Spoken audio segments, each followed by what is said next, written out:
The day respect was demanded. The story of General Nathaniel Cross. Nathaniel Cross knew this road better than most. Highway 280 between Albany and Americus, Georgia, was a stretch he had driven countless times. Curves edged by thick pine trees, the occasional dilapidated gas station with a single dusty pump, and long patches of silence interrupted only by the hum of his tires. Today, his military-grade GPS had gone haywire after a routine update. When he spotted a gravel pull-off past a weathered sign that read Ellaville for miles, he eased the car over, shifted into park, and tapped his screen. He wore civilian clothes, a plain navy polo and khaki slacks, nothing to hint at the stars stitched on the jacket neatly folded on the back seat. Just 2 minutes, he thought. 2 minutes to recalibrate. Then he'd be on his way. The sound of tires crunching gravel behind him made him lift his head, eye in the rearview mirror. Flashing lights spun silently atop a battered cruiser marked Schley County Sheriff's Office.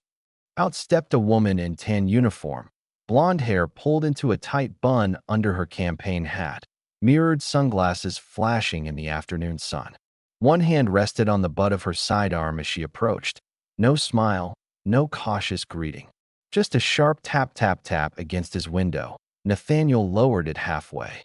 "Afternoon, officer," he said calmly. "What are you doing out here?" she snapped, voice taut. "Pulled over to check my GPS," he replied, evenly. She squinted into the car, eyes darting over the seats. "Where you headed?" she barked, voice less about curiosity and more about control. "Correcting my route," he answered, glancing at her name tag. "Officer Sloan. I'm going to need you to step out of the vehicle," she ordered, hand moving closer to her weapon. "For checking my GPS?" Nathaniel asked, raising an eyebrow. "You're on private land," she said flatly. "Known spot for illegal dumping. You fit the profile." He knew better than to argue roadside. Nathaniel Cross had stared down generals and foreign ministers alike. He could withstand a deputy on a power trip. "I'll step out," he said, voice measured. "But for the record, I've done nothing wrong." "You're being uncooperative," she barked as she forced him to place his hands on the trunk of his sedan. "Ma'am," he said quietly, "I'm a federal officer. My ID is in the vehicle. Please allow me to retrieve it." "I said hands on the trunk." Sloan barked again. Nathaniel complied, feeling her hand grab his wrist roughly. She kicked his feet apart, treating him like a suspect rather than a citizen. From the road, a pickup truck slowed. A teenager in the back seat pointed a phone toward the scene. His mother rolled down the window slightly, recording silently.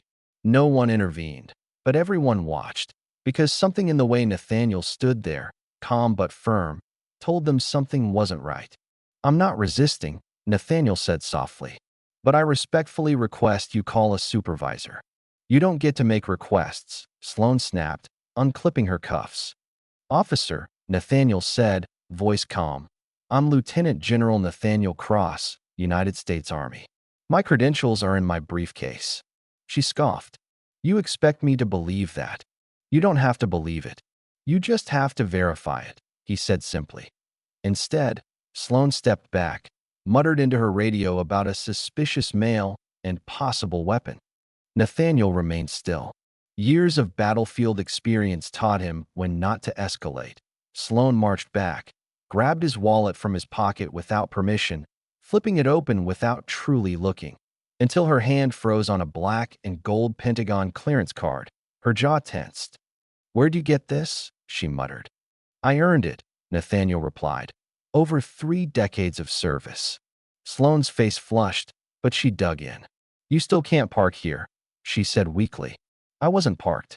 I was pulled over to fix my GPS." "You'll wait for backup," she said, retreating a few steps, her authority slipping. "Fine," Nathaniel said. "Once they arrive, I'll be making a call." "To your lawyer?" "No," he said, his voice like stone. "To the Department of Defense." The color drained from her face, but she masked it with anger. "Turn around," she barked again. Nathaniel didn't move. "I've identified myself, ma'am." "You're resisting," she screamed, grabbing his wrist, wrenching it behind his back. and slapping the cuffs on so tight that pain flared instantly. Gasps rippled from the roadside crowd. "You're escalating something you don't understand," Nathaniel said quietly as she shoved him toward her cruiser. Sloan slammed the door behind him. "You're gonna regret this," a voice called. The teenager's father now stood closer, arms crossed, filming everything. Sloan snapped at him to mind his business. "It is my business," the man said flatly. Nathaniel sat in the back seat, breathing slowly, feeling the sting in his wrist. He knew what would come next, and it wouldn't be good for Officer Sloan. Deputy Mason Boyd arrived minutes later, a tall, older black man with a calm demeanor. He took one look at Nathaniel through the window, then approached Sloan. They spoke in low, tense voices. Sloan waved her arms. Boyd kept his still. Finally, Boyd opened the cruiser door. "Sir," he said respectfully, "your name?" "Lieutenant General Nathaniel Cross," Nathaniel said quietly. "United States Army." Boyd nodded grimly and handed over his own cell phone. "Anyone you need to call?" Nathaniel didn't hesitate. He dialed. "Major Cora James," the voice answered. "This is Cross. I'm unlawfully detained in Schley County, Georgia. I need verification sent immediately." Within minutes, federal vehicles were dispatched. Black SUVs rolled up silently, tinted windows gleaming. Out stepped Colonel Elijah Mercer, tall, imposing, every inch a man of authority. Colonel Mercer approached Sloan without ceremony. "Do you know who you detained?" He refused to comply. Sloan stammered. "He didn't present ID immediately." "You were holding it in your hand," Mercer said, his voice slicing through the tension. "That's a 3-star general you put in cuffs." Sloan paled, looking smaller by the second. Behind her, the bystanders now numbered dozens, all filming, their silent judgment louder than any shout. Deputy Boyd quietly asked dispatch to send a sheriff. When Sheriff Harold Price arrived, an old-school, no-nonsense man, he listened for about 2 minutes before turning to Sloan. "Tracy, hand me your badge and gun. You're suspended pending investigation." "But, Sheriff," "No buts." "Now." Sloan's hands shook as she obeyed. Sheriff Price turned to Nathaniel, extending a hand. "General Cross, I apologize.